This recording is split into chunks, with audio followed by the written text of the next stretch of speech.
नमस्कार. तुमच्या घरात कोणाला अस्थमा आहे का? स्पेशली तुमच्या लेकरांना या ऋतू बदल झाल्यानं वारंवार सर्दी, खोकला, ताप असं होत आहे का? तर हा व्हिडिओ तुमच्यासाठी.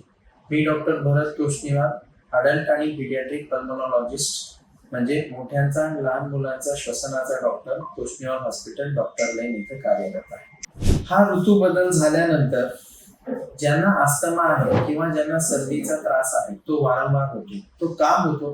त्याचे काही कारण आहेत. पहिला खूप इम्पॉर्टंट कारण आहे थंड वातावरण. कोल्ड एअर किंवा कोल्ड वॉटर हे एक ट्रिगर आहे ज्याच्यानं तुमची श्वसन नलिका ही बारीक होऊन जाते, ब्रॉन्को कॉन्स्ट्रिक्शन होते, ज्याच्यानं खोकला आणि दम्याचा त्रास होतो. सेकंड आहे रिकरंट व्हायरल इन्फेक्शन. या ऋतू बदल झाल्यामुळं वारंवार सर्दी, खोकला होऊन व्हायरस एअर मध्ये तयार होतात, जे फुफ्फुसात जातात आणि व्हायरल इन्फेक्शन करतात, ज्याच्यानंही अस्थमा, दम्याचा त्रास वाढतो. तिसरं खूप इम्पॉर्टंट कारण आहे ॲलर्जन्स.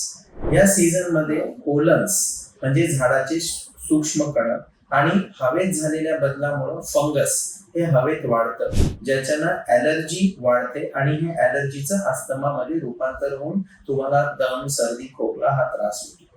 तर ऋतू बदल झाल्यानं प्रत्येक माणसाला ज्याची ॲलर्जीची किंवा ॲटोपीची बॉडी टाईप आहे, मग ते लेकरू असो किंवा मोठा माणूस असो, त्याचा त्रास वाढतो.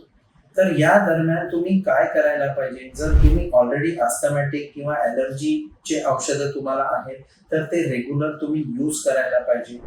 ह्या ऋतू बदलामुळे होणारा त्रास टाळण्यासाठी गरम राहायला पाहिजे.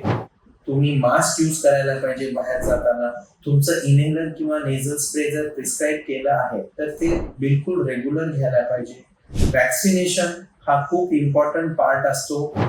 स्पेशली इन्फ्लुएन्झा जो वॅक्सिन असतो, जो इयरली घ्यायला पाहिजे सीझन चेंजच्या अगोदर. आणि ह्याच्यानंतरही जर तुम्हाला त्रास होत असेल किंवा वाढत असेल तर मग तुमच्या डॉक्टरांचा सल्ला घ्यायला पाहिजे. धन्यवाद.